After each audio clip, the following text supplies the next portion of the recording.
আচ্ছা, বাংলাদেশে 53 বছরে যারা ক্ষমতায় ছিল, তিনটি সরকার, বিশেষ করে পরিচিত তিনটি বড় বড় রাজনৈতিক দল, যারা 53 বছর ঘুরে ফিরে দেশ চালাইছে, অন্যগুলা বাদ দেন, পরিচিত 4টা দল বাংলাদেশে বড় বড়, বাকি 3টাই তো দেশ চালাইছে, চালায় নাই? আচ্ছা, আপনারা সাক্ষী দেন তো, এই 3 দল কি কোনো তাফসির মাহফিলের আয়োজন করছে কোথাও? যে সারা বাংলাদেশে কোথাও করছে? আর যারা কোনোদিন ক্ষমতায় যায় নাই, ওই দলটা বাংলাদেশ জামাত ইসলামী, তারা কোরআনের তাফসির মাহফিলের আয়োজন করছে। অগাস্টের পরে তারা একটু সুযোগ পাইছে। কিছুদিন আগে আপনারা দেখেছেন দেবিদ্দার একবারে রিয়াজউদ্দিন হাই স্কুল মাঠের ওখানে তারা করেছে, পুরা থানা মিলে, সেখানেও আমি ছিলাম।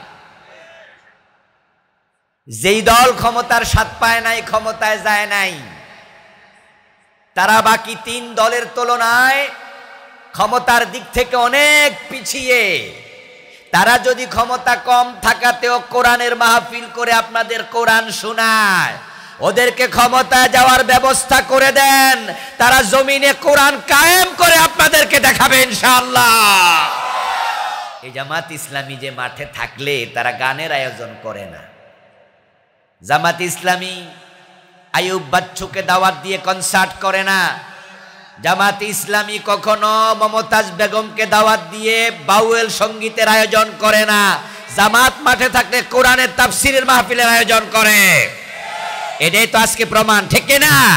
কারণ বাংলাদেশ জামাত ইসলামী কোরআনমুখী দল, এটা আল্লাহর কোরআনের দল। আল্লাহ বলে তোমাদের মাঝে এমন একটা দল, এমন একটা গোষ্ঠী থাকা উচিত, ইয়াদউনা ইলাল খায়র, যারা মানুষকে কল্যাণের পথে, ন্যায়ের পথে, ভালোর রাস্তায় ডাকবে, মানুষকে ডাকবে, আসেন আসেন আসেন, এমন একটা দল থাকা উচিত। আর তোমরা যারা আছো, তোমাদের ওই দলের সদস্য হওয়া উচিত, কর্মী হওয়া উচিত, এমন দল থাকা উচিত। ব্যক্তি ছাড়া কি দল হয়? দল মানে তো একটা গোষ্ঠী, একটা সমষ্টি। যদি একজন একজন আলাদা থাকে, এটাকে বিচ্ছিন্নতা বলে, এটাকে দল বলে না। তোমরা যারা কোরআন মানো, তোমাদের মাঝে একটা দল থাকা উচিত। কে বলতেছে? অথচ আমাদের দেশে কত আলেম আছে, পীর আছে, আমি কোনো দল করি না। আছে না নাই? শুনেন না আপনারা? ইমাম আছে মসজিদের, কয় আমাদের হুজুর খুব ভালো মানুষ, কোনো দল মলে নাই। এবং পীর সাহেব হুজুর নিজে কয় আমি কোনো দল করি না। মুরিদরা শোনায় আমার কোনো দলমল নাই। আর আপনারা সাধারণ মানুষ মনে করেন এই হুজুর আসল হুজুর, উনার কোনো দল নাই। আমরা এমন একজন ইমাম পাইছি যে ইমামের কোনো দল, অথচ আমার আল্লাহ কয় ও কোরআনওয়ালারা, তোমাদের মাঝে আল্লাহর পথে ডাকার জন্য একটা দল থাকা উচিত। আল্লাহ কয় কি আর পীর সাহেব হুজুর কইল কি? আল্লাহ কয় কি আর আপনার ইমাম কইল কি? আমার কোনো দলমল নাই। এরপর আল্লাহ বলছেন ইয়ামুরুনা বিল মারুফি ওয়া ইয়ানহাউনা আনিল মুনকার। যারা ওই দলে যোগ দেবে তারা গম চুরির জন্য ক্ষমতায় যাবে না, টিয়ার কাবিখার টাকা মাইরা বাড়ি গাড়ি করার জন্য ক্ষমতায় যাবে না। যারা ওই দল বানাবে তারা মানুষকে সৎ কাজের আদেশ দেবে, যেখানে অন্যায় দেখে দলগতভাবে প্রতিবাদ করবে।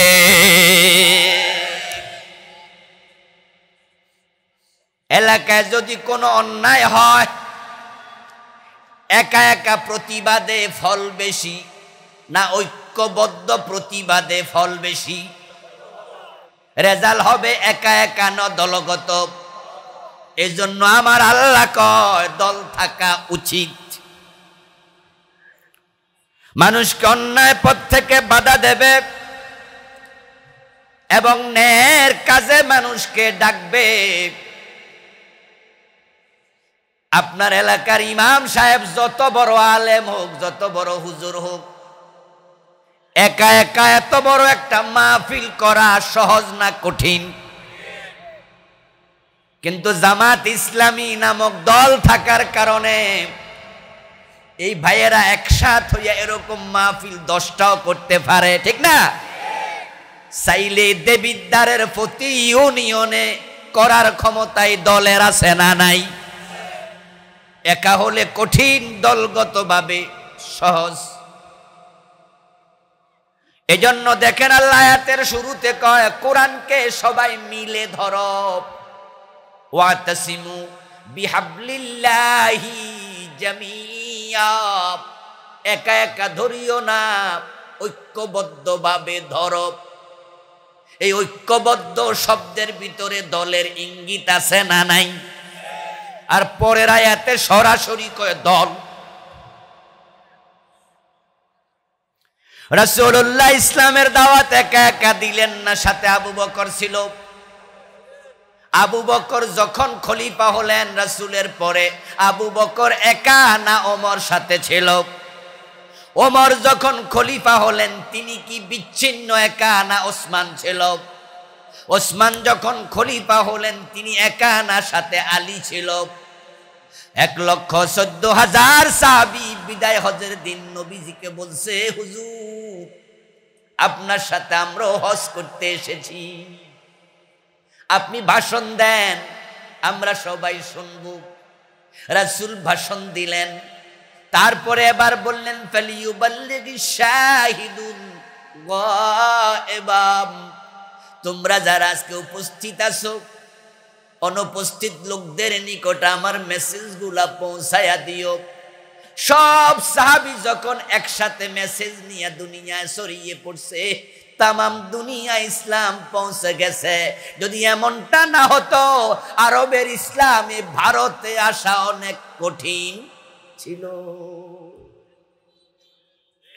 দলগত প্রচেষ্টা খুব জরুরি। আরবি প্রবাদ আছে আল ইত্তিহাদু কুওয়া, বাংলায় বলে একতাই বল।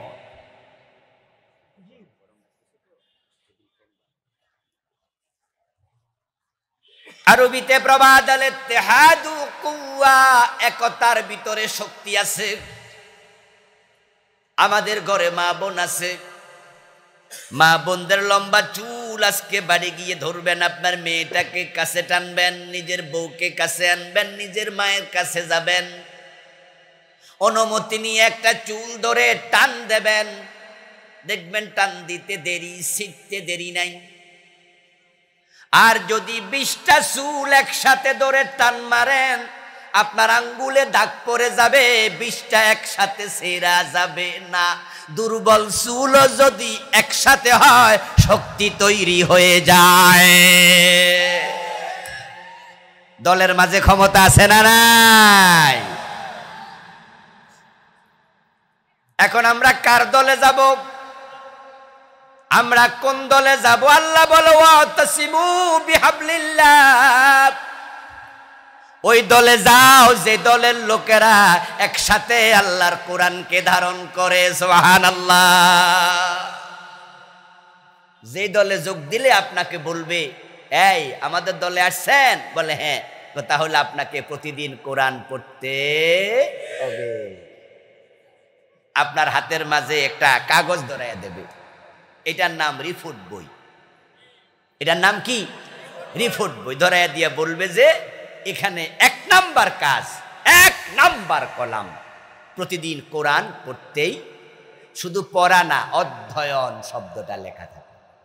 অধ্যয়ন মানে অর্থ এবং ব্যাখ্যা সহ পড়া। এমন দলে আসো, ওয়াতাসিমু বিহাবলিল্লাহ, যেই দলের লোকেরা আল্লাহর কোরআন ধরে। আপনি বলবেন, হুজুর আমিও তো অমুক পীর সাহেবের মুরিদ, ওখানেও তো আমরা দলগত ভাবে আছি, 1 লাখ মুরিদ আমরা আছি, পীর আমাদের নেতা। আমি বলবো, দোস্ত তুমি যে পীরের কাছে 10 বছর মুরিদ, তোমার পীর তোমাকে কোরআন অধ্যয়ন করতে কয়দিন কইছে? জিকির শিখায়, নামাজ শিখায়, দাড়ি শিখায়, টুপি শিখায়। পীররা মদ খাইতে কয় না, পীররা সুদ খাইতে কয় না। পীর সাহেবরাও ভালো, তাদেরকে আমরা ভালোবাসি। কিন্তু আমার প্রশ্নটা অন্য জায়গায়, বুঝার জন্য বলছি। আপনার পীর আপনাকে দাড়ি শিখালো, টুপি শিখালো, নামাজ শিখালো, কিন্তু আপনি তো 10 বছর মুরিদ, আপনার কোরআন শিখার খবর কি? অধিকাংশ মুরিদ 30 বছর মুরিদ, কোরআন পড়তে পারে না। যদি পড়ে বিশুদ্ধ পারে না, বিশুদ্ধ যদি পড়ে অর্থ জানে না। কারণ তাদের দলে কোরআন পিছনে, অন্যগুলা আগে। আর আমি এমন দলের মাহফিলে আজকে আসছি, আপনারাও আসছেন, যাদের কাছে গেলে কোরআন 1 নম্বরে থাকে। বিশ্বাস না হলে আপনার বাড়ির পাশে তাদের দলের যে নেতা আছে, কালকে সকালে বলবেন যে বাশার হুজুর যে কইছিল এটা আবার রিপোর্ট, এটা কি দেখি একটু দেখাও তো। আগামী দিন সকালে আপনি দেখবেন রিপোর্ট বই 1 নাম্বার কলাম কোরআন অধ্যয়ন। এবার আপনারা বলুন তো, কোরআন বুঝার জন্য হাদিস দরকার আছে না নাই? চুপ করে থাকেন না, দয়া করে কথা বলেন। কোরআন বুঝার জন্য হাদিস দরকার আছে না নাই? হাদিস ছাড়া কোরআন বুঝা যাবে? একদল পথভ্রষ্ট লোক তৈরি হয়েছে, নাম দিছে আহলে কোরআন। ওরা মানুষকে পথভ্রষ্ট করছে, কয় হাদিস দরকার নাই। হাদিসের ভিতরে জাল আছে, জয়ীফ আছে, হাসান আছে। কিছু হাদিস আছে যেগুলো মাকবুল না, কিছু আছে মানসুখ হয়ে গেছে। তো কোনটা মানসুখ হয়েছে তুমি তো বুঝবা না, কোনটা জাল তুমি তো বুঝবা না, কোনটা জয়ীফ হাদিস দেও না। হুজুররা হাদিস লইয়া ঝগড়া করে, এই হুজুর কয় সহি, ওই হুজুর কয় জয়ীফ। এই জয়ীফ কোনটা তুমি কি বোঝো? তো পাবলিক কয় না, জালও বোঝো না, জয়ীফও বোঝো না, মানসুখও বোঝো না, এই জন্য হাদিস মান্য না, এটা বাদ। নাউজুবিল্লাহ পড়েন। ওরা নাম দিছে নিজদেরকে আহলে কোরআন। আমি আশা করি দেবিদ্বারে এগুলা নাই, কিন্তু এটা দিন দিন বাংলাদেশে বৃদ্ধি পাচ্ছে। এটা বড় শনি সংকেত। যদি হাদিস নিয়ে কেউ কনফিউশন তৈরি করে, তার ধারে কাছেও যাওয়া যাবে না। হাদিস হলো কোরআনের ব্যাখ্যা। রাসূল যা বলেছেন তা হাদিস, রাসূল যা করেছেন সেটাই হাদিস। রাসূল সাল্লাল্লাহু আলাইহি ওয়াসাল্লামের সামনে কোন সাহাবী করেছেন, প্রিয় নবী দেখে বাধা দেন নাই, চুপ ছিলেন। এ চুপ থাকার নামও হাদিস। আমি কি কথা বুঝাইতে পারতেছি? রাসূলের কাজ, রাসূলের কথা, রাসূলের চুপ থাকা, এটাকে মৌন সম্মতি, ইকরার বলে, এটাও হাদিস। মা আয়েশা সিদ্দিকা রাদিয়াল্লাহু তাআলা আনহাকে একজন তাবী প্রশ্ন করলেন, ও মা আয়েশা, আমি রাসূলকে দেখিনি, উনার চরিত্র, আমল, কর্ম আমার দেখার সুযোগ হয়নি, তা আপনার কাছে আসলাম, আপনি দয়া করে আমাকে বলুন তো নবীজির কেমন চরিত্র কর্ম ছিল। মা আয়েশা উনাকে প্রশ্ন করলেন, আওয়ালাম তাকরাইল কোরআন, ও আল্লাহর বান্দা তুমি কি কোরআন পড়ো নাই? ওই তাবী জবাব দেন, হ্যাঁ আমি কোরআন পড়েছি। এবার মা আয়েশা বলেন, খুলুকুল কোরআন, কোরআন যদি পড়ো, রাসূলের চরিত্র জানার জন্য, কর্ম জানার জন্য আমাকে প্রশ্ন করা লাগবে না, কোরআনটাই হলো আমার নবীর চরিত্র।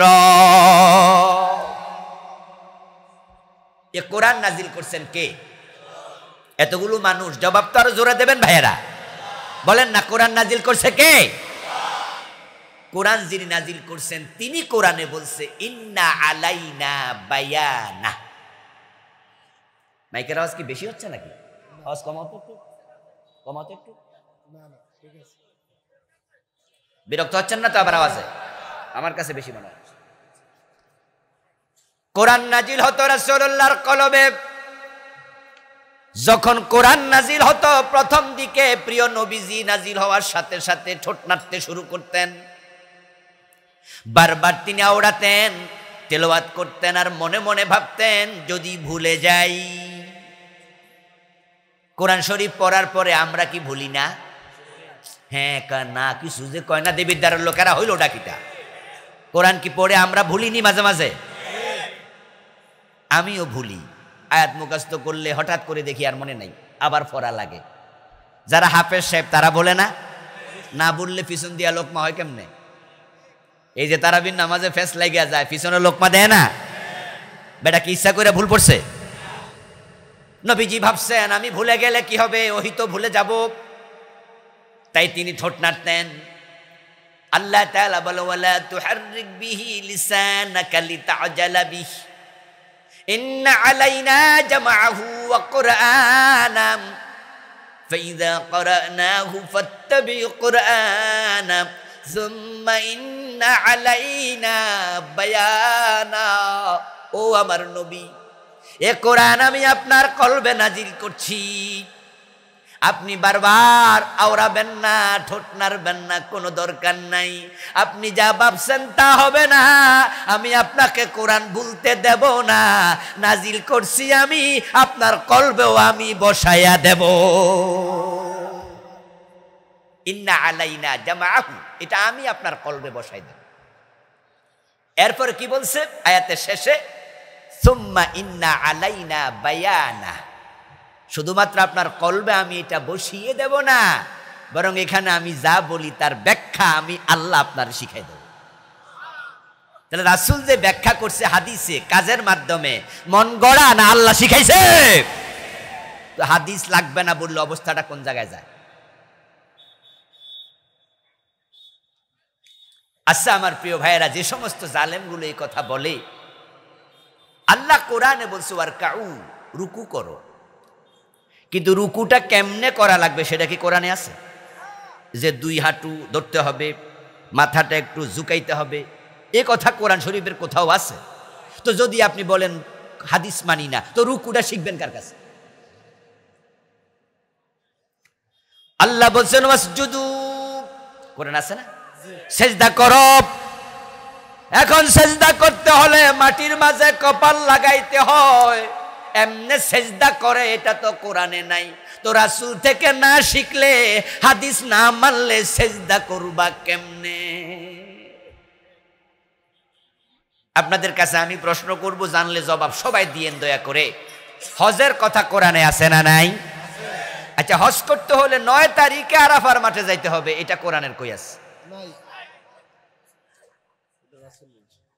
তাহলে যদি আপনি কোন যে হাদিস মানবো না, তো আরাফার মাঠে যাইবেন কেমনে? কোন তারিখ যাইবেন? নাই তো হাদিস কোরআনে। আচ্ছা এবার বলুন তো, বিয়ে শাদীর কথা কোরআনে আছে না নাই? আছে তো নাকি? ফানকিহু মা তাবা লাকুম মিনান নিসাই মাসনা ওয়া সুলাসা ওয়া রুবা, কত আছে? ওয়ানকিহুল আইয়ামা মিনকুম ওয়াস-সালিহিন, আছে কোরআনে বিয়ের কথা অনেক আছে। আচ্ছা বিয়ে করতে হলে যে ইজাব আর কবুল লাগবে, এটা কোরআনে কই আছে? আওয়াজ দিয়া বলুন তো, কোরআনের যাকাতের কথা কোরআনে আছে না নাই? 2.5 টাকা যাকাত দিতে হবে শতকরা, এটা কোরআনের কই আছে? আচ্ছা কি পরিমাণ সম্পদ হলে যাকাত দিতে হবে, এই পরিমাণটা কই আছে? এবার আপনার আওয়াজ দিয়ে বলুন তো, কোরআন বুঝতে হলে হাদিস দরকার আছে না নাই? এজন্য বাংলাদেশ জামাত ইসলামীতে যোগ দিলে 2 নাম্বার কলাম হলো হাদিস পাঠ। এমন একটি দল বাংলাদেশে আছে, আলহামদুলিল্লাহ আলহামদুলিল্লাহ। এই দলে গেলে আপনাকে আলেম হতে বাধ্য করা হবে। এই যে অধ্যাপক শহীদুল ইসলাম ভাই আমার পাশে বসা, মাদ্রাসায় পড়েনি, জেনারেল লাইন থেকে স্কুল কলেজ পড়ে বিশ্ববিদ্যালয় শেষ করে অধ্যাপনা করছেন, সেটাও জেনারেল সাবজেক্টে। ভাইয়ের সাবজেক্ট সম্ভবত রাষ্ট্রবিজ্ঞান নাকি ভাই? উনি রাষ্ট্রবিজ্ঞানের প্রফেসর, কিন্তু অধ্যাপক শহীদুল ইসলাম ভাই আমার সরাসরি উস্তাদ, উনি সরাসরি আমার শিক্ষক। ছাত্র জীবনে ভাই থেকে অনেক কিছু শিখেছি, দাস পেয়েছি, কোরআনের দাস দিয়েছে, হাদিস শিখাইছে, আলোচনা করছে। এই আবুল কালাম আজাদদেরকে ধরে ধরে উনারা শিখাইছে, এটা পড়েন, এটা পড়েন, এটা পড়েন। হাজার জনতাকে সাক্ষী রেখে বলছি, ভাই জেনারেল শিক্ষিত অধ্যাপক শহীদ আমার উস্তাদ, আমার টিচার। তো উনার মতো একজন জেনারেল লোককে ডক্টর আবুল কালাম আজাদের শিক্ষক কেমনে বানায়? কারা বানাইছে? এই জামাত ইসলামী, এই ছাত্র শিবির। কারণ উনি যখন সেখানে যোগ দিছে, উনাকেও তারা কোরআন হাদিস পড়তে বাধ্য করেছে। কোরআন হাদিস না পড়ে এই দলে নেতা হওয়া যায় না। ওয়াতাসিমু বিহাবলিল্লাহি জামিআ, আল্লাহর কোরআনকে তোমরা ঐক্যবদ্ধভাবে আঁকড়ায়া ধরো, ঐক্যবদ্ধভাবে ধরতে হবে। এই আদেশটা আজকের দুনিয়ার মুসলমানরা মানে না, তারা বিচ্ছিন্ন। যার কারণে 250 কোটি মুসলমান পৃথিবীতে আছে, তাদের বিচ্ছিন্নতার কারণে তামাম দুনিয়ায় তারা মাইর খাচ্ছে। তামাম পৃথিবীর মুসলমানরা যদি আমরা এক হয়ে যেতাম, যে 57টা মুসলিম রাষ্ট্র আছে না, 57টা মুসলিম রাষ্ট্র, তারা যদি ওআইসিতে বসে বলতো যে আমরা কোরআনের অনুসারী, আমরা সবাই মিলে এক, এবং এই 57 জন থেকে আমরা একজনকে লিডার বানাবো প্রতি 3 বছরের জন্য, প্রতি 2 বছরের জন্য, প্রতি 1 বছরের জন্য, অথবা প্রতি 5 বছরের জন্য আমাদের মাঝে ভোটাভুটি হবে। বেশি ভোট যেই দেশ পাবে, ওই দেশে যিনি প্রেসিডেন্ট থাকবে, প্রধানমন্ত্রী থাকবে, অথবা ওই দেশের যিনি বড় আলেম, ওই দেশ তাকে নিয়োগ দেবে। তার কথায় আমরা 57টা দেশ, 250 কোটি মানুষ চলবো। তিনি যদি বলেন তেল বন্ধ করে দাও, আমরা 57 দেশ মিলে আমেরিকাকে তেল বন্ধ করে দেব, আমরা ইউকে কে তেল বন্ধ করে দেব। আমরা 57টি মুসলিম রাষ্ট্র মিলে আলাদা কমিউনিটি বানাবো। আমাদের একের প্রয়োজনে আমরা আরেকজন আপন ভাই বিপদে পড়লে যেভাবে দৌড়ায়, আমরা সেভাবে দৌড়াইয়া যাব। দুনিয়ার যেখানে একটা মুসলমানের গায়ে হাত পড়বে, একসাথে চিৎকার দিয়ে উঠব। তাহলে বলুন তো, গাজায়, ফিলিস্তিনের গাজাতে এইভাবে মুসলমান মারতে কি আমেরিকা সাহস করত? ইসরায়েল মারতেছে না, ইসরায়েল মারে না, যদিও দেখতেছেন ইসরায়েলে মারে, মারতেছে মূলত আমেরিকা। কারণ দুনিয়ার সকল শয়তানের গোড়া হেরা নিজেরা, তামাম পৃথিবীতে পেছ লাগাইয়া রাখতেছে।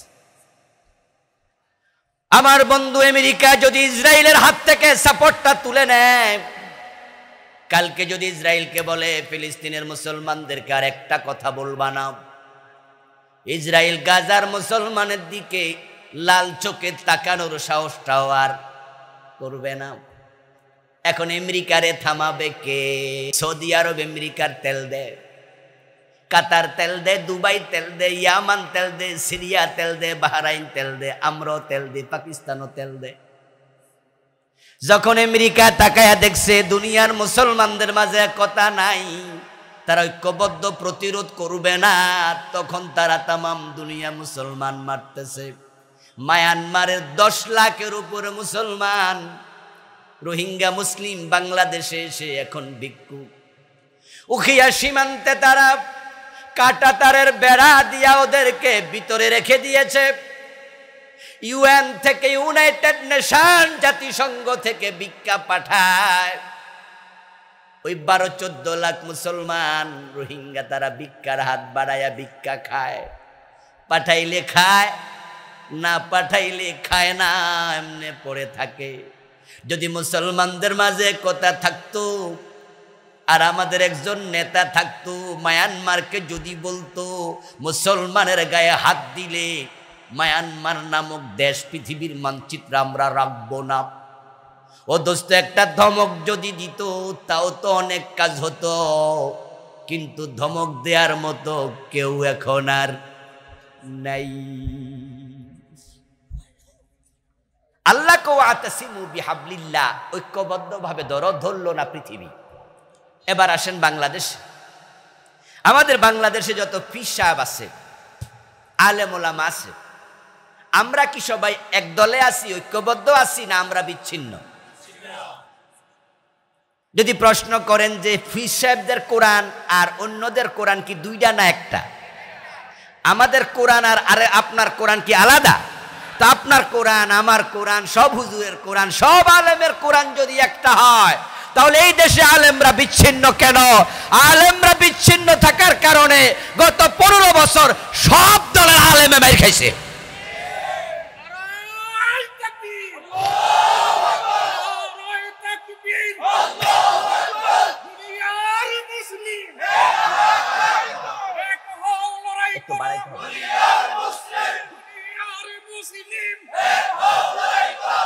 আমার প্রিয় ভাইয়েরা, বাংলাদেশের আলেমরা যদি একমত থাকতো, এক থাকতো, আল্লামা সাইদি রাহেমাহুল্লাহকে যখন অ্যারেস্ট করে, আজ থেকে 14 বছর আগে আল্লামা সাইদিকে অ্যারেস্ট করার পর যদি সব হুজুররা একসাথে রাস্তায় নেমে প্রতিবাদ করত, এরপরে বাংলাদেশের কোনো আলেমকে আর অ্যারেস্ট করার সাহস পতিত স্বৈরাচার করত না।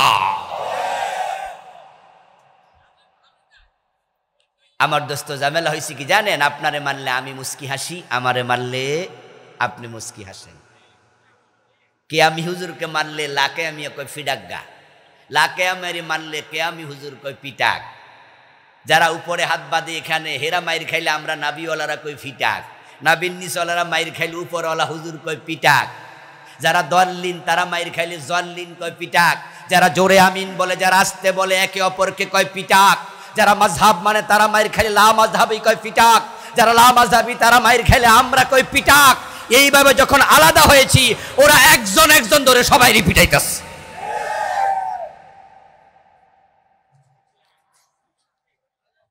আমার বন্ধু আল্লাহ তাআলা বলে ওয়ালতাকুম মিনকুম উম্মাহ, তাই তোমাদের উচিত দলবদ্ধ থাকা, ঐক্যবদ্ধ থাকা। প্রতিদিন 5 বার যে নামাজ হয়, ওই নামাজের বিধান কি একা একা পড়া না জামাতে পড়া? নামাজ আদায়ের বিধানটা কি একা একা না জামাত? জামাত কি বিচ্ছিন্ন ঐক্যবদ্ধ? দিন 5 বার আল্লাহ মসজিদে নিয়ে আমাদেরকে ঐক্যের শিক্ষা দিচ্ছে। আল্লাহ দিন 5 বার আপনারে আমারে নিয়া নিয়া ধইরা শিখাইতেছে, এক থাক, এক থাক, এক থাক। এই নামাজিরা মসজিদে এক হইল, মসজিদের বাহিরে আর এক নাই। মসজিদে যখন হুজুরের পিছে আমরা খাড়াই, তখন এবার টুপি লম্বা হোক আর গোল হোক, 5 করলি হোক আর 1 করলি হোক, ইয়া নবী সালাম আলাইকা কইয়া কিয়াম করি আর বইয়া বইয়া দুরুদ পড়ি, যে যে চিন্তাই করি, কিন্তু নামাজের সময় আলাদা না, এক। তো আল্লাহ শিখাইছে এক হ, এক হ, এক হ। আরে ভাই, চিন্তার ভিন্নতা থাকবেই। এক মায়ের পেটে 2 ছেলে 2 রকম চিন্তা লালন করে, এমন আছে না? আমনে আমিন জোরে কন, কন না, হাদিসে তো আছে। আমি আসতে কই আমার দেন না, আমি আসতে কই এটাও তো আছে। আপনি হাত বুকের উপরে বাঁধছেন, আরে এটাও আছে। আমি নাবির নিচে বাঁধছি, এটাও তো আছে। যেহেতু ইসলামে এই জাতীয় ছোটখাটো বিষয় আলাদা আলাদা দলিল আছে, এগুলো সাথে নিয়েও কি এক হওয়া যায় না? আচ্ছা, কালেমা কি ভিন্ন? জোরে বলেন না, ইমানের কালেমা কি ভিন্ন? কোরআন কি ভিন্ন? আল্লাহ রাসূল কি আলাদা 2 জন 4 জন এরকম আছে নাকি? আল্লাহ কয়জন? নবী মুহাম্মদ শেষ নবী কয়জন? এখানে তো অভিন্ন। তো এখানে এক হও না কেন? এখানে এক হও না কেন? আল্লাহ বলছে এক হও, ইসলামী দলে আসো। রাসূল মুহাম্মদ সাল্লাল্লাহু আলাইহি ওয়াসাল্লাম বলছেন, আমার উম্মত গুলো 73 দলে বিভক্ত হবে। তার মাঝে জান্নাতে যাবে কয় দল? জোরে বলেন, কয় দল? উম্মত হবে মোট কয় দল? হাদিস হলো তাফতারিকু উম্মতি আলা 73 মিল্লাতান। মিল্লাত মানি দল, উম্মত মানি দল। নবীজি বলেন, আমার উম্মত হবে 73 দল। কুল্লুহুম ফিন্নারি ইল্লা ওয়াহিদা। 72 দল জাহান্নামী, এক দল হবে শুধু জান্নাতি। আওয়াজ দিয়ে বলুন তো, জান্নাতে যেতে হলে সেই দলে আসা দরকার আছে না নাই? কয় দল জান্নাতি? মাশাআল্লাহ, কয় দল? তা আমি নিজে কোন দল করি না, তাহলে কেমনি কি হইল? রাসূল এক দল জান্নাত, উম্মত কয় দল? 73। তা আপনি যদি বলেন আমি দল করি না, তাহলে আপনি কি 73-এর ভিতরে পড়লেন না বাহিরে? তো 73-এর বাইরে উম্মত আসেনি, তো আপনি উম্মতের দলে তোলে। আপনি বড় হুজুর ঠিক আছে, কিন্তু উম্মতের ভিতরে পড়েন নাই। আপনি পীর সাহেব, অনেক মুরিদ আছে, যদি বলেন দল করি না, তাহলে আপনি উম্মতের ভিতরে নাই। উম্মত 73 দল, এটাকে আমার কথা না নবীর কথা, তা আপনি বাহিরে থাকেন কেমন? এই দেবিদ্বারের ভাইয়েরা, মানুষ মারা গেলে কবরে দেওয়ার সময় একটা দোয়া আসেনি, বিসমিল্লাহি ওয়া আলা, বাংলা অর্থ কি? আল্লাহর নামে তোমাকে রাসূলের দলে তুলে দিলাম। কার দলে? কার দলে? তো আপনি যদি কোন আমি দল করি না, তা আপনার জন্য দোয়া তো নতুন একটা বানান লাগবে। আসলে এই কথাগুলো কেন বলে জানেন? যারা বলে আর কি, ওরা সুবিধাবাদী, ওরা জানে যে দল করি না কইলে মামলা খাওয়া লাগে না, নিরাপদে থাকা যায়। আর আমি হুজুর মানুষ, আমি যদি এই ওই দল করি, তাহলে তো মানুষ কই, ভাই হুজুর মানুষ আপনি এই দল করেন, তাহলে ওই দল করার সুযোগ নাই। আবার ইসলামী দল করলে শুধু মামলা, হামলা, জেল, জুলুম, তাহলে ইসলামী দল করা রিস্ক। আর ওই দল করলে মানুষে কইব খারাপ, যে ধামতির ফিসাব, সোনাকান্দার ফিসাব, ওই অমক দল করে, দূর দূর দূর দূর দূর দূর, তো ওই দল করার সুযোগ নাই। তো ইসলামী দল কোন এইটা করলে মামলা, তো মামলাও খামু না, ওই দলেও যাবো না, বরং কইয়া দিব আমি কোন দল, এটা নিরাপদ জায়গা। দেবিদ্বারের সবচেয়ে বড় মসজিদের আমি খতিব, আমি যদি ওই দল করি মানুষ কি কইব, এই জন্য ওই দল করবো না। তো ইসলামী দল করেন, আল্লাহর দল করেন, কয় না এটা করলে তো মামলা খাওয়া লাগে। আর ওই নেতারা আমার এই বড় মসজিদের খতিব হিসাবে বেশি দিন চাকরি যাওয়ার ঝুঁকি, জেলে যাওয়ার ঝুঁকি, এর চেয়ে নিরাপদ হলো আমি বলে দেব আমি কোন দল করি না। কান খোলে শোনো মুসলমান, আল্লাহ বলে ওয়ালতাকুম মিনকুম উম্মাহ, রাসূল বলে আমার উম্মত 73 দল, জান্নাতি হবে আমি নবী মুহাম্মদের দল। যেই হুজুর, যেই আলেম, যে পীর বলবে আমি দল করি না, সে মুনাফিক, সে মুনাফিক, সে সবার সাথে ভালো থাকতে চায়।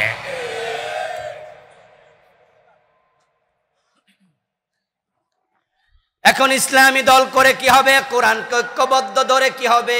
সে আল্লাহ বলে তোমার কাজ হবে তা'মুরুনা বিল মারুফ, তুমি সৎ কাজের আদেশ দিও। একা একা নসিহত করা যায়, একা একা আদেশ দেয়া যায় না। একা একা অনুরোধ করা যায়, কিন্তু আদেশ দেয়া যায় না। আদেশ এবং অনুরোধ, নসিহার মাঝে পার্থক্য আছে না নাই? আদেশ হলো কোনো কাজ করতে বাধ্য করা, এটা করো। ছাত্র জীবনে আহারে সেদিন তো হারিয়ে গেছে সোনালি দিন, আমরা রমজান মাস আসলে মিছিল করতাম। একবারে রমজানের 2 দিন আগে বাজার, 3 দিন আগে বাজার, বাজারের মাঝে মিছিল করতাম। দিনের বেলায় হোটেল রেস্তোরাঁ বন্ধ করো, করতে হবে আহলান সাহলান মাহের রমাদান। এরপরে এবার অমক দল, ইসলামী ছাত্র শিবির জিন্দাবাদ জিন্দাবাদ। বাজারে মিছিল করে 3 দিন আগে 2 দিন আগে জানাই দিতাম রোজা আইতাছে। রোজার দিন থেকে বাজারে বিকাল বেলা দুপুর 12টা 1টার দিকে আমরা আবার মিছিল নিয়ে যেতাম। এমন ঘটেছে কুমিল্লার 14 গ্রামের নালগড় বাজার, তখন আমি ক্লাস 8 অথবা 9 পড়ি। যেই মাত্র মিছিল নিয়ে বাজারে ঢুকলাম রোজার দিন, চা দোকানে পর্দা টানাইয়া কিছু লোক চা খাইতেছিল, বিস্কিট নাস্তা মাস্তা খাইতেছিল। মিছিল শুই না, দোকানদার সুদ্ধা দোকান রেখা দৌড় মারছে। এখন আমরা তো আর মারমু না, কিন্তু ওরা ভাবছে আইসে রে আইসে। একটারে দেখলাম পিছনে পুকুর, ঠিক চা দোকানের সাথেই পুকুর। ও বেটার একটা দরজা বানাইছে চা দোকানে পুকুরের দিকে, ওদের বাসন টাসন মাজার লাইগা, ধোয়ার লাইগা। একজন হাতে চায়ের কাপ লইয়া পুকুরে নেমে গেছে। দেখি সে পুকুরের মাঝখানে খাড়াইয়া চা খাইতেছে, আর আমরা দেখা তাকাই রয়েছে। আমরা কই আইতাছি, তুই খাইয়া শেষ কর। আমার প্রিয় ভাইয়েরা, ঐক্যবদ্ধ ভাবে যদি চান আপনি, তাহলে যে কোনো অন্যায় প্রতিরোধ করার সুযোগ আছে না নাই? এবার বলুন তো, ওখানে যদি একা একা আমি যেতাম, চা দোকানদার কি ফলাইতো? ডরাইতো? ও বেটা ফানিত নামতো? দেশে সুদ আছে, ঘোষ আছে, সিনেমা হল আছে, মদ আছে, হেরোইন আছে, খুন আছে, দর্শন আছে, অপকর্ম, রাহাজারি, চিন্তায় সব আছে। এখন এগুলার বিরুদ্ধে যদি প্রতিরোধ গড়ে তুলতে চাই, কোরআনওয়ালা মানুষ এক হওয়া দরকার আছে না? না,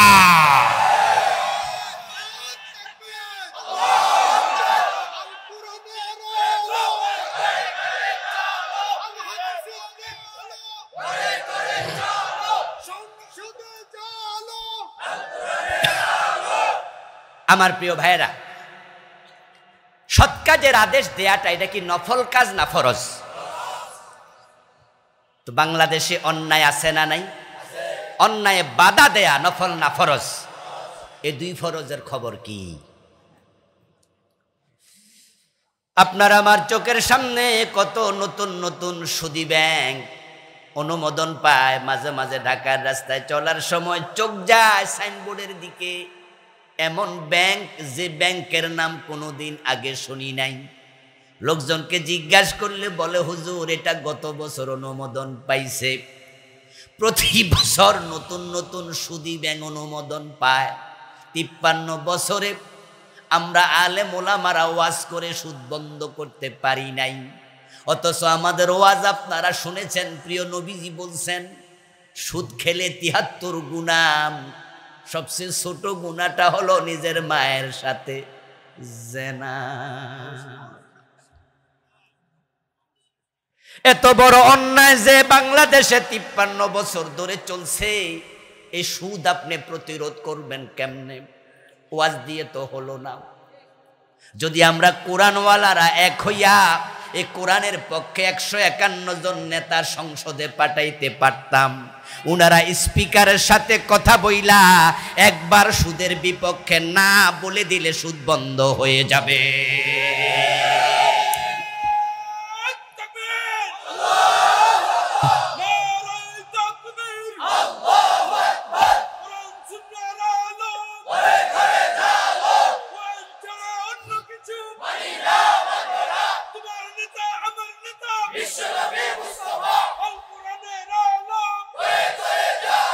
আমার প্রিয় ভাইয়েরা, সুদ বন্ধ করবেন ওয়াজ দিয়া সম্ভব? আচ্ছা, আজকের এখানে মানুষ তো হাজার হাজার। আচ্ছা, আমরা সবাই যদি চিৎকার দিয়া বলি সুদকে না বললাম, সুদ বন্ধ হবে? আর 151 জন এমপি যদি না বলে, হবে কি না? হবে কি না? আচ্ছা, আপনারা কি সুদ বন্ধ হোক চান? এই দেশে অশ্লীলতা, বেহায়াপন আগের চেয়ে কমেছে না বেড়েছে? এমন বাড়ছে।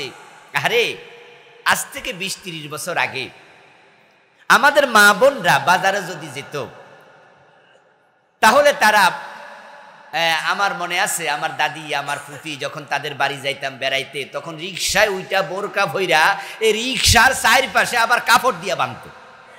আচ্ছা, আপনারা যারা দেখছেন তারা একটু বলেন, দেখছেন নি?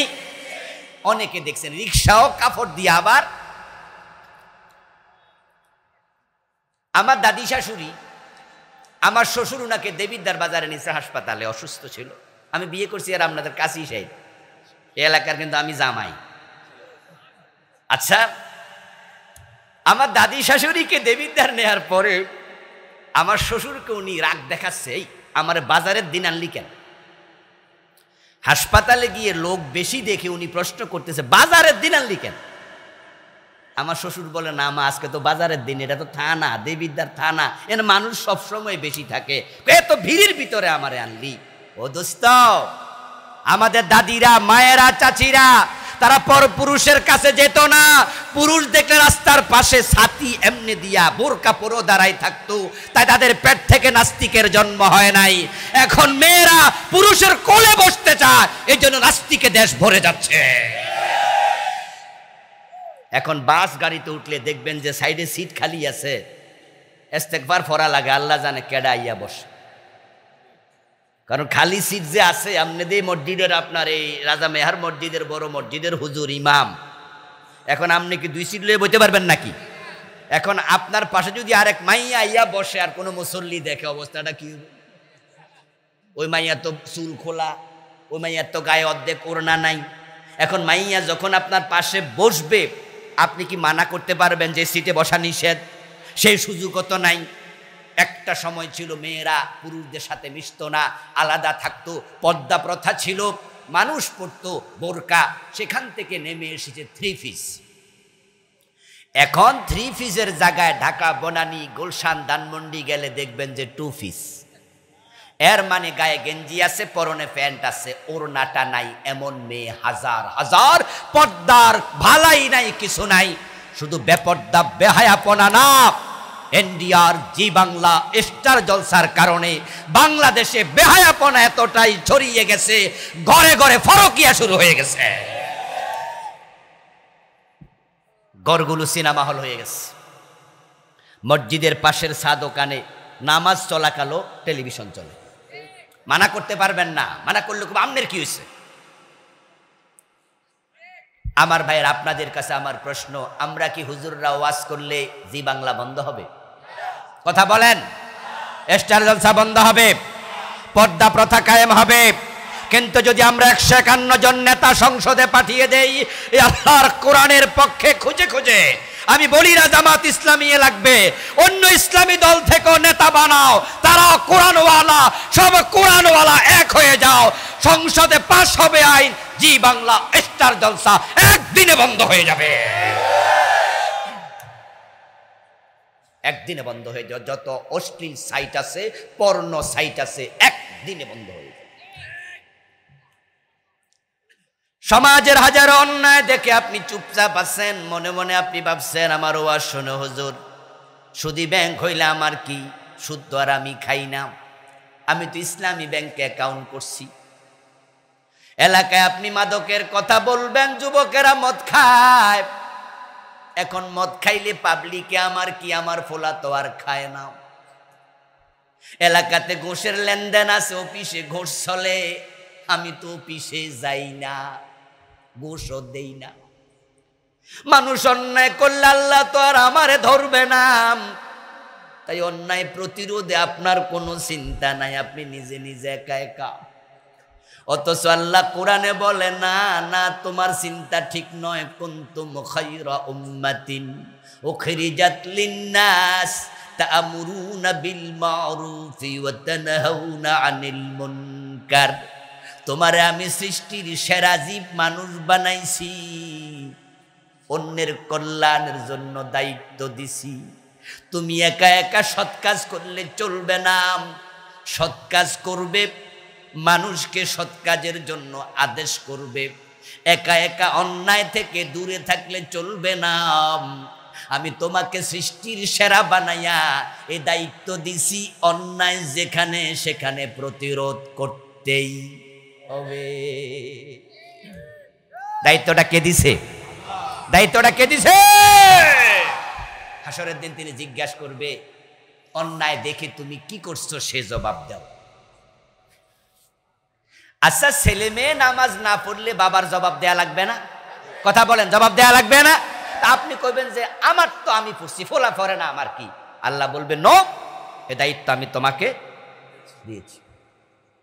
আচ্ছা, আপনার বউ যদি পর্দা না করে আল্লাহ আপনারা জিজ্ঞাসা করবে না? তা আপনি বলবেন যে আল্লাহ আমি তো পর্দা করছি, এখন বউটা আমার কি? আল্লাহ বলবে নো, এ দায়িত্ব তোমাকে আমি দিয়েছি। এবার বলুন তো, সমাজের প্রতি দায়িত্ব আছে না নাই? হাদিসের সাওয়াল্লাহু ইলা জিবরিল আন আকলিব মাদিনাতা কাযাবি আহলিহা। একদিন আল্লাহ জিবরিল আমিনের কাছে ওহী পাঠালেন, জিবরিল যাও ওই এলাকার অধিবাসী শুদ্ধ জমিনটা উল্টায়া দাও। আল্লাহর অর্ডার পায়া জিবরিল আমিন গেলেন। জিবরিল আমিন জানেন ওই এলাকার মানুষগুলো বড় পাপাচারী, এই জন্য আল্লাহ বলছে জমিন উল্টায়া দিতে। কিন্তু উল্টাইতে গিয়ে দেখে ওই এলাকায় আল্লাহ আর এক বান্দা আছে, যে বান্দা মসজিদের মাঝে সারাক্ষণ নামাজ আর জিকিরে ব্যস্ত। জিবরিল আমিন তাকে দেখে আল্লাহর কাছে কয়, আল্লাহ আমি তাদের মাঝে আব্দাকা ফুলানা, তোমার অমুক বান্দাকে পাইছি, যে সারাক্ষণ নামাজ পড়ে জিকির করে, নামাজ পড়ে জিকির করে।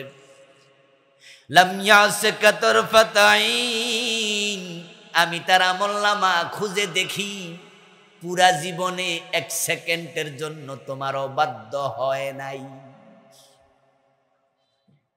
একটা গুনার কাজও করে নাই। আল্লাহ তুমি তো বললে না জমিন উল্টানোর সময় তার সাথে কি ব্যবহার করব। যদি তুমি বলতে আমি তাকে ধরে আমার একটা পাখার উপর বসায়া দিতাম, জমিনটা উল্টায়া দিতাম, সে বেঁচে যেত। কিন্তু তুমি তো এই কথা বলো নাই, আর তোমার সিদ্ধান্ত ছাড়া কিছু করার অধিকারও আমার। ইন্না ফীহি মাবদাকা ফুলানা, এই এলাকা যেটা উল্টাবো তার মাঝে তোমার অমুক বান্দা আছে। লাম ইয়াসিকা তরফাতা আইনিন, চোখের পলক পড়তে যে সময় লাগে মাইক্রো সেকেন্ড, 1 সেকেন্ডেরও কম, ওই অপরাধ করে নাই, অবাধ্যতা করে নাই। এখন আল্লাহ বলো তাকে কি করব? আল্লাহ জবাব দে আকলিভা আলাইহি, জিবরিল জমিনটা তার মাথার উপরে আগে উল্টাও।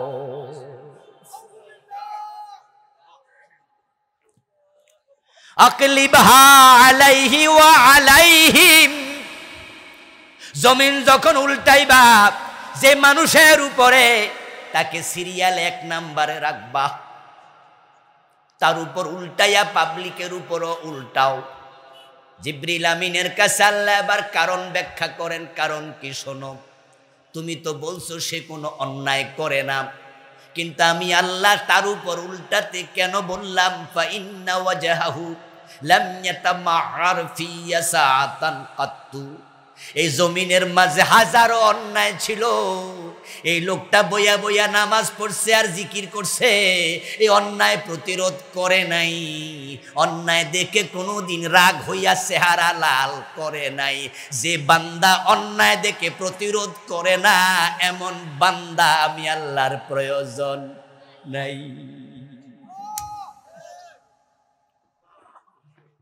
এই জমিনে মানুষ আল্লাহর খলিফা, শুধু নামাজ আর জিকিরের জন্য আল্লাহ বানায় নাই। তাদের দায়িত্ব হচ্ছে তারা নিজেরা অন্যায় করবে না, সমাজে অন্যায় সহ্য করবে না। বাংলাদেশটা অন্যায় মুক্ত হোক, এটা আপনারা চান কিনা? চান? তাহলে দলগত প্রচেষ্টা লাগবে। আমার বন্ধু রাসূলুল্লাহ সাল্লাল্লাহু আলাইহি ওয়াসাল্লাম বলেছেন, সমাজের অপরাধ দেখে তুমি ভাববা তোমার কি। আমি নবী একটা উদাহরণ দেই, শোনো। গজব যদি আসে, অপরাধীদের অপরাধের কারণে আসবে, কিন্তু গজব থেকে ভালো মানুষরাও বাঁচবে না যদি তারা অন্যায় প্রতিরোধ না করে। আমি গজব দেওয়ার সময় তাদেরকেও গজবের মাঝে ফেলে দেই। কোরআনের আয়াত, ওয়াত্তাকু ফিতনাতাল্লাতী লা তুসিবান্নাল্লাযীনা যালামু মিনকুম খাসসা। এবার রাসূল এই আয়াতের উদাহরণ দেয়। মানুষগুলো হলো একটা নৌকার যাত্রীর মতো। আমার রাসূল বলছেন, শোনো, একদল লোক সফর করার জন্য রওনা দিল, নৌকায় টিকিট কাটবে, দোতলা নৌকা। কিছু লোক টিকিট কাটলো, একতলায় পেল সিট, কিছু লোক একতলায় জায়গা নাই, তারা পেল দোতলায় সিট। যারা নিচতলায় থাকে তাদের খাবারের কোনো পানির ব্যবস্থা নাই, দোতলায় পানির জন্য একটা বড় ড্রাম রাখা আছে, তাই নিচতলার লোকেরা পানি আনার জন্য মাঝে মাঝে দোতলায় যায়। একজন একটা জগ হাতে নিয়ে দোতলায় গেল, ফাতাআল্লাউ বিহি। রাসূলুল্লাহ বলেন, দোতলার লোকেরা তার যাওয়ার কারণে বিরক্ত হলো, কষ্ট ফিল করলো। তারা তাকে বলে দিল, এই মিয়া, তুমি থাকো নিচতলায়, পানির জন্য বারবার কেন আসো? আমরা দোতলার লোক, এখানে তুমি আর এসো না। ওই লোকটা বলল, ঠিক আছে, যেহেতু আমাদের দোতলায় পানির ড্রাম নাই, আমাদের নিচতলায় পানির ড্রাম নাই, তাই দোতলা আসছিলাম, তোমরা মানা করছো, তাহলে আমিও দেখাইয়া দিমু পানি দোতলায় বেশি না নিচতলায় বেশি। ফাআখাযা ফাআসান ফাজআলা ইয়ানকুরু ফি আসফালিস সাফিনা। নবী বলছেন সে একটা কুড়াল সংগ্রহ করলো, কুড়াল লইয়া সে নস্তালা যাইয়া টুকটুক কইরা তার নৌকাটা ছিদ্র করতে শুরু করলো। আওয়াজ চলে গেল দোতলায়, জানালা দিয়া আওয়াজ শুনে একজন বলল, কিরে নিচতলায় তো টুকটুক করে নৌকা কাটার শব্দ শোনা যাচ্ছে। নবী মুহাম্মদ বলেন, তারা দোতলায় শুনে যদি বলে নিচতলায় ছিদ্র হলে আমাদের কিচ্ছু আসে যায় না, আমরা তো দোতলার লোক, আমরা আরামে আছি। তারা ভুল করবে, ভুল করবে, ভুল করবে। আপনি সুদ খান না, সমাজে সুদ আছে। আপনি ঘোষ খান না, সমাজে ঘোষ আছে। আপনি মদ খান না, সমাজে মদ আছে। আপনি জিনা করেন না, সমাজে জেনা আছে। আপনি খুন করেন না, সমাজে খুন আছে। কিন্তু গজব যদি আসে, রাসূল বলে তারা ভুল করবে দোতলায় বসে থাকলে। তাদের উচিত হলো তারা নিচতলায় নামবে। কোন নিচতলায় তারা নামলো, নেমে জিজ্ঞাস করি, ইয়া ফুলানুন মা বিক, ও আল্লাহর বান্দা তোমার কি হলো? তখন সে বলতেছে, তোমাদের কি মনে নাই পানির জন্য গেছিলাম, মানা করছো, লা বুদ্দালি মিনাল মা, আমার তো পানি দরকার, এজন্য আমি পানি বাইর করতেছি। তোমাদের জায়গায় তোমরা যাও, আমারটা আমারে করতে দাও। রাসূল বলেন তাদের উচিত ওই টাইমে তার হাত চেপে ধরা, ঠিক কিনা? যদি হাত চেপে ধরে তাহলে তারাও বাঁচবে, সেও বাঁচবে। আর যদি বলে ঠিক আছে তোমারটা তুমি করো, আমরা দোতলায় চলে গেলাম, যখন পানি ডুববে, নৌকা ডুববে, সেও একা মরবে না, সবাই মরবে। রাসূলের কি চমৎকার উদাহরণ! অন্যায় যদি জমিনে হয়, অন্যরা যদি চুপ থাকে, আল্লাহ বলে গজব দিলে কাউরে ছাড়বো না, আল্লাহর গজবে সবাই পড়ে যাবে। গজব থেকে বাঁচার জন্য, আযাব থেকে বাঁচার জন্য, জাহান্নাম থেকে বাঁচার জন্য অন্যায় প্রতিরোধ দরকার আছে না? না, একা একা পারবেন না, দলগতভাবে হবে সেটা। একা কঠিন, একা কঠিন, একা কঠিন। অনেকে তো আছেন অন্যায় করে না, তবে অন্যায়কারীদেরকে ভোট দেয়। নিজে জীবনে চুরি করে নাই, নিজে কোনোদিন মানুষের হক খায় না, কিন্তু এমন লোকের মেম্বারই ভোট দিছে, চেয়ারম্যানই ভোট দিছে, এমপি বানাইছে যে টিআরের গম খায়, কাবিখা খায়, দেশের টাকা চুরি করে কানাডায় বেগম পাড়া বানায়। এবার আপনাদের কাছে আমার প্রশ্ন, আপনার ভোট পাইয়া যে বেটা এমপি হলো, চেয়ারম্যান হলো, সে যদি চুরি করে, ওই চুরির গুনাহ আপনার আমল নামায় আসবে কিনা?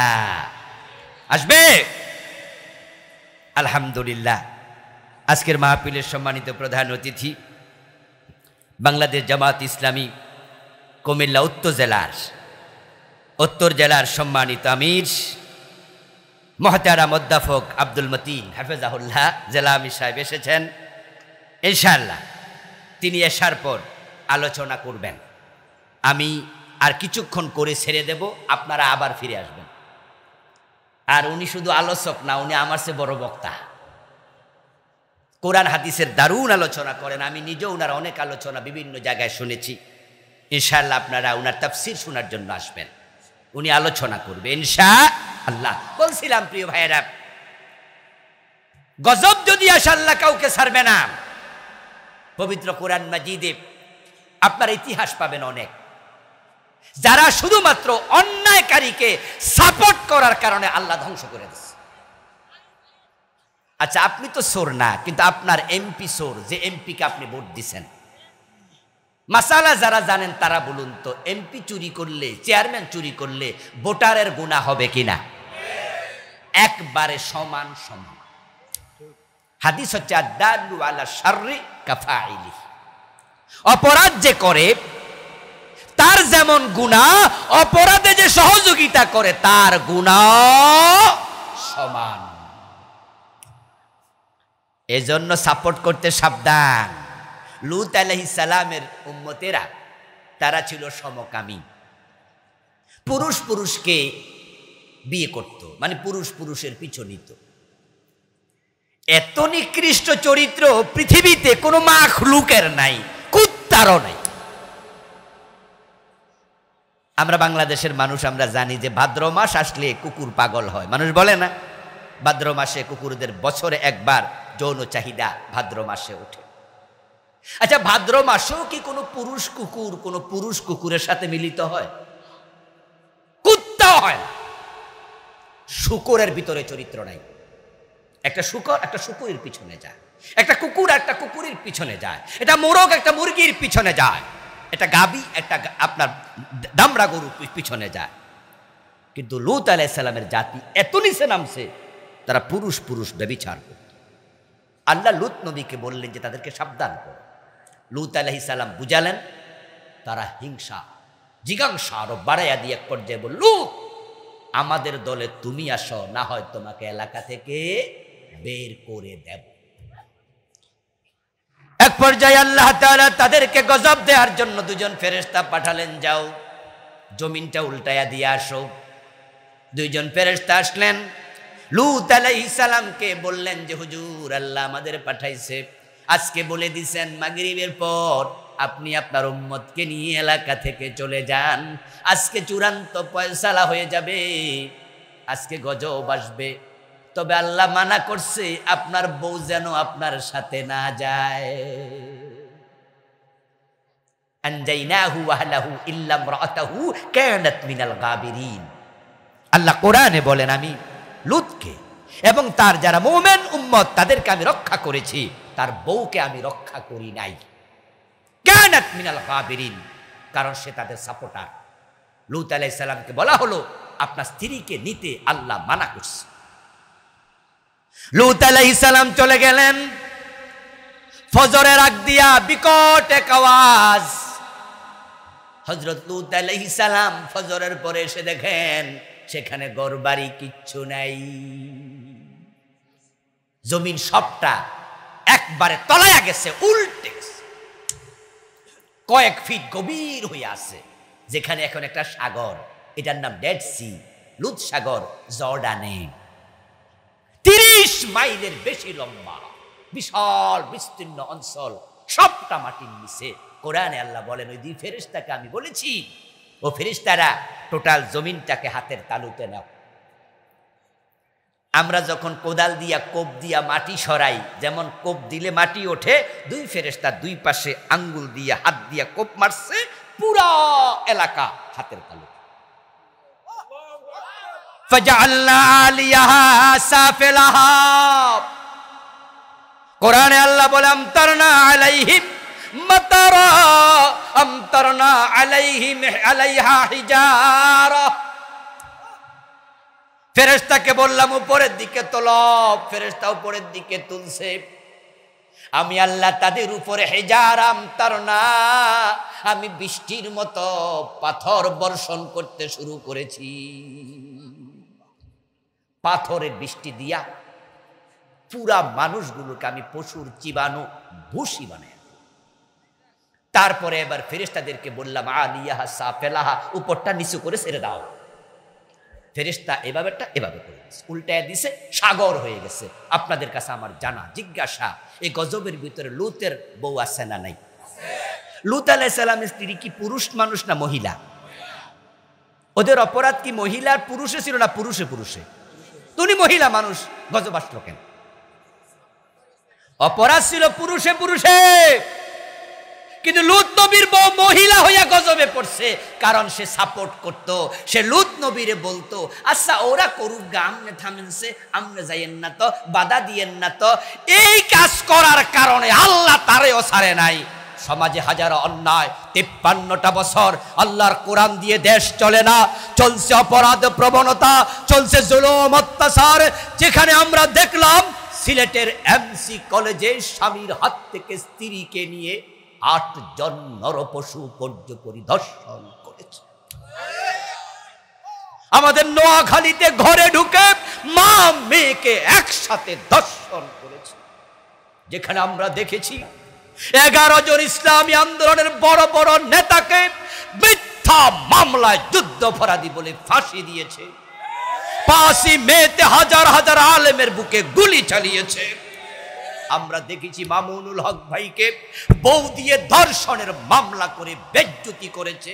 এত অন্যায়, দেশের হাজার হাজার কোটি টাকা লুট করে তারা বিদেশে পাচার করছে। নেত্রী বলছেন তার বাড়ির পিয়ন নাকি 400 কোটি টাকার মালিক। এস আলম গ্রুপ ইসলামী ব্যাংকের 18টি শাখা থেকে টাকা পাচার করেছে 80,000 কোটি। এই দেশটাকে যারা তলাবিহীন ঝুড়িতে পরিণত করেছে, আমাদের দায়িত্ব হচ্ছে তাদেরকে প্রতিরোধ করা। এই চোরদেরকে ধরে এনে কোরআনের আইন দিয়ে হাত কাটা শুরু করে দেয়া।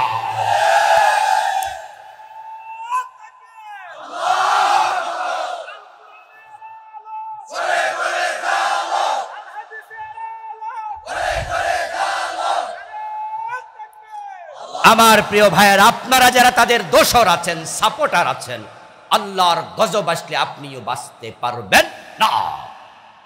ওয়ালা তাআওয়ানু আলাল ইসমি ওয়াল উদওয়ান। সাপোর্টার হবেন, লূত নবীর বউয়ের মতো গজবে পড়বেন। এজন্য আসুন আমরা অন্যায় করব না, অন্যায়ের পক্ষে থাকব না।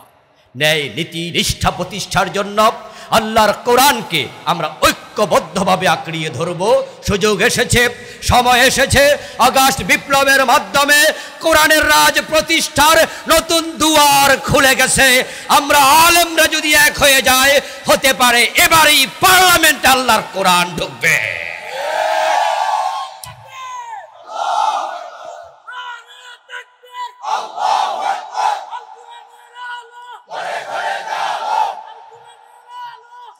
আমার প্রিয় ভাইয়ের, আল্লাহর কোরআন কি কোন দলের?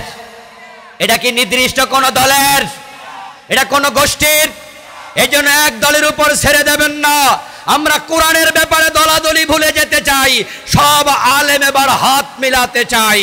আলেমরা এক হয়ে গেলে জালেমরা পালাবে, কোরআনওয়ালারা এক হলে ইসলামী বিপ্লব এবারই হয়ে যাবে ইনশাআল্লাহ। আসন্ন এগিয়ে যাই, আসন্ন এগিয়ে যাই। সুযোগ বারবার আসে না। যদি এবারও এগিয়ে আসতে না পারেন, তাহলে আল্লাহর কাছে হয়তো কঠিন জবাব দিতে হবে। আল্লাহ তাআলা এ কোরআনকে ঐক্যবদ্ধভাবে আঁকড়িয়ে ধরে অন্যায়ের প্রতিরোধ করে ন্যায়ের আদেশ দেওয়ার মতো পরিবেশ তৈরি করার তৌফিক আমাদের দান করুন, বলি আমিন। হাযা মা ইনদি ওয়াল ইলমু ইনদাল্লাহ।